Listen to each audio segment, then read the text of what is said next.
자, 오늘 분석해볼 내용 바로 시작해볼까요? 오늘은 한 고대의 비유를 통해서 시대를 관통하는 아주 근본적인 질문에 대한 답을 찾아가는 설교를 깊이 들여다보려고 합니다. 그 질문은 바로 진정으로 뉘우친다는 게 대체 뭘까 하는 겁니다.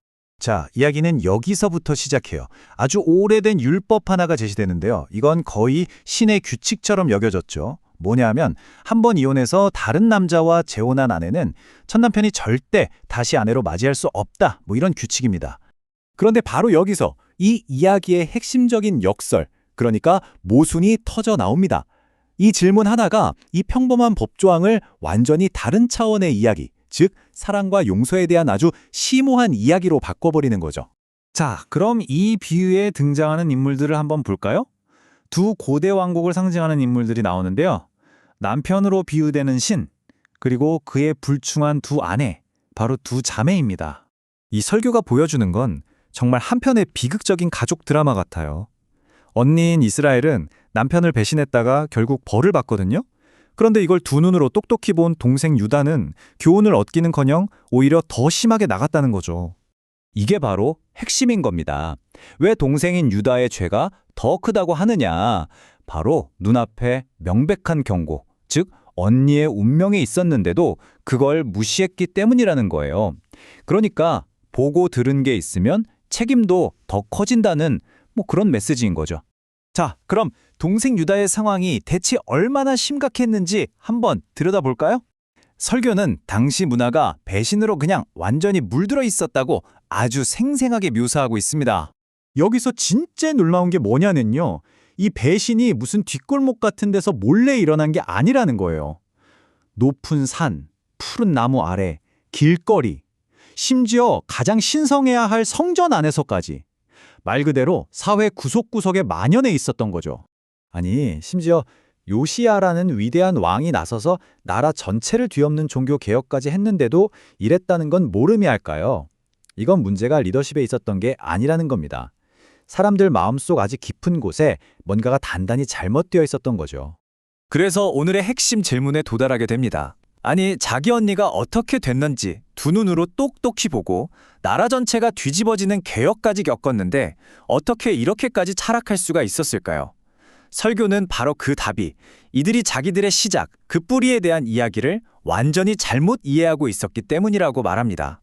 자, 그럼 도대체 왜 그랬을까요? 그 뿌리를 한번 파고 들어가 보죠. 설교에 따르면 이 백성들은 자신들의 가장 중요한 명절, 바로 유월절의 진짜 의미를 까맣게 잊어버렸다는 겁니다. 바로 이 지점에서 아주 결정적인 신학적 오해가 드러나는 거죠.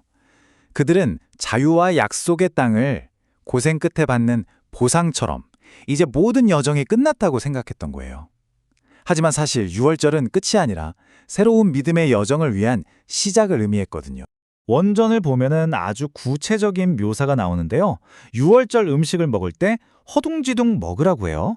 허리띠 메고 신발 신고 지팡이 짚고. 이게 뭐예요? 편히 앉아 즐기는 잔치가 아니죠. 언제든 떠날 준비가 된 자세, 바로 출발을 의미하는 거였습니다. 자, 이 흐름을 한번 보세요. 정말 기가 막힙니다. 땅을 최종 보상이라고 생각하니까 영적인 여정은 이제 끝났다고 믿게 되고요. 그럼 남은 건 세속적인 번영이죠. 이걸 쫓다 보니 결국 그 번영을 약속하는 다른 신들을 섬기게 된 겁니다. 신과의 관계에서 가장 중요한 걸 완전히 놓쳐버린 거죠. 자, 이제 이야기는 클라이맥스로 향합니다. 설교는 이 지점에서 두 가지 종류의 회개를 아주 날카롭게 비교하고 있어요. 이 모든 배신에도 불구하고 비유 속에 등장하는 남편은 포기하지 않아요. 성경을 보면 돌아오라는 뜻의 히브리어 슈브가 무려 20번 이상이나 쓰일 정도로 정말 절박하고 끈질기게 아내를 부릅니다. 제발 돌아오라고요. 이게 바로 핵심적인 차이입니다. 유다가 보여준 건 가짜 회개였어요. 입으로는 나의 아버지라고 부르고 금식도 하고 형식은 다 갖췄죠. 하지만 행동은요? 다른 신들을 섬기는 건 전혀 변하지 않았습니다. 진짜 회개, 슈브는 마음과 행동이 완전히 돌아서는 건데 말이죠.